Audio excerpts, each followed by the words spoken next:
મોટામાં જેનો પ્રસાદ આ કેડી પ્રમાણે એ લોકોને બાકી બીજા જે નવા આવ્યા હોય ને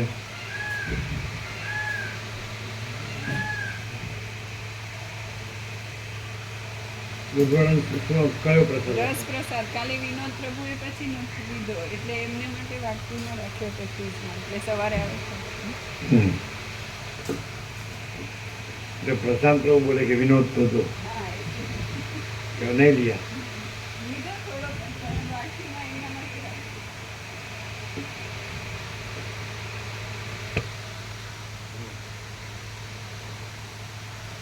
હવે કેમ છે?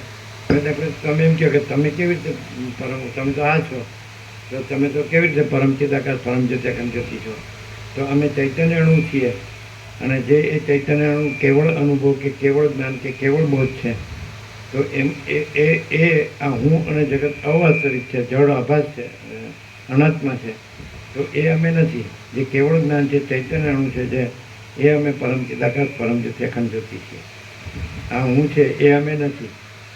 એ તો જળ અનાત્મા છે અને જગત અહમ અને જગત એ જળ અનાત્મા છે. એમ એ તમે તમારી ભ્રાંતિથી કહો છો કે તમે આ છો, પણ અમે આ નથી. અને અમે ચૈતન્ય અણુ છીએ, કેવળ જ્ઞાન બોધ કે જે સમજે એ અમે પરમ ચિદાકાશ પરમ જ્યોતિ અખંડ જ્યોતિ છીએ. સમજે? ખ્યાલ આવ્યો કરી? આ અમે નથી.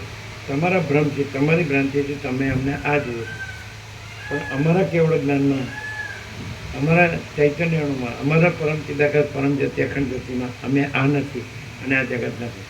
એટલે અમે ઘણીવાર 1000 વર્ષ એમ કહેવાય કે ભાઈ અમે આ નથી. તો તમે આને પ્રભુ કહો છો ત્યાં તમારી ભ્રાંતિ ન ક્લિયર થાય. આ સુતા તો તમે પ્રભુ કહો, અમે બધાને પ્રભુ કહીએ, પણ અમે બધાને કેવળ જ્ઞાન રૂપે ચૈતન્ય અણુ રૂપે અને પરમ ચિદાકાશ રૂપે પરમ જ્યોતિ અખંડ જ્યોતિ રૂપે બધાને પ્રભુ કહીએ. અમે કોઈ આ જે જળ આભાસ છે, અનાત્મા છે, એને પ્રભુ કહેતા નથી. ખ્યાલ આવે છે?